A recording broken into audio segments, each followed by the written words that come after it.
अस्सलामुअलैकुम। सरवरे कायनात ने फरमाया, मेरा नवासा हसन अल्लाह के जलाल में से एक जलाल है। सरकार दो आलम जब नमाज पढ़ते तो मौला हसन मुजतबा आप पर सवार हो जाते, कभी आपके कंधे पर, कभी कमर पर और कभी आपकी पुश्त पर बैठ जाते। इसी तरह आप नमाज अदा करते रहते और जनाब हसन मुजतबा आपके ऊपर खेलते रहते।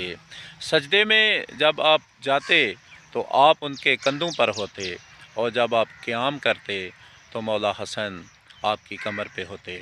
इस तरह रसूल मकबूल की नमाज भी अदा हो जाती और जनाब हसन मुजतबा भी खुश हो जाते।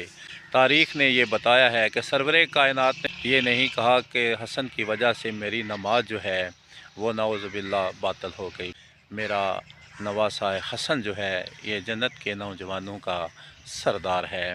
सरकार दो आलम जनाब हसन मुजतबा से बहुत ज़्यादा मोहब्बत करते थे। आपको कंधों पर सवार करके जो है वो सफ़र कराते, कभी घोड़ा बनते और कभी अपने गले में कपड़ा डालकर लगाम जो है वो दो शहज़ादों को देते कि जिधर को ये दोनों शहज़ादे आपको मोड़ते, सरवरे कायनात मुड़ते।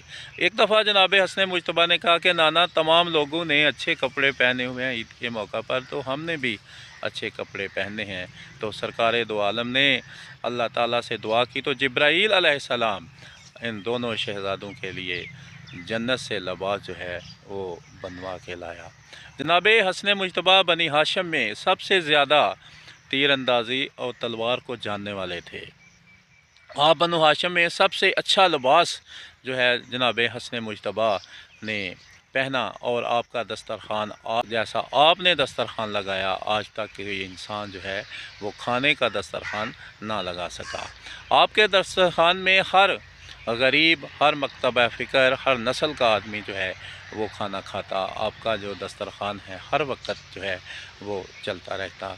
एक शख्स ने ये प्रोग्राम बनाया कि महफ़िल में जब मौला हसन मुजतबा गुफ्तगू करेंगे तो मैं उनको थोड़ा चीट करूँगा, मजाक करूँगा। तो आप अपनी महफ़िल में थे, आप अपने महफ़िल सजाए हुए थे, कोई शख्स ने आकर कोई इस तरह का तंज़ किया कि मौला हसन मुजतबा को वो पसंद न आया और आपने फरमाया कि तुम और मर्दों की महफ़िल में।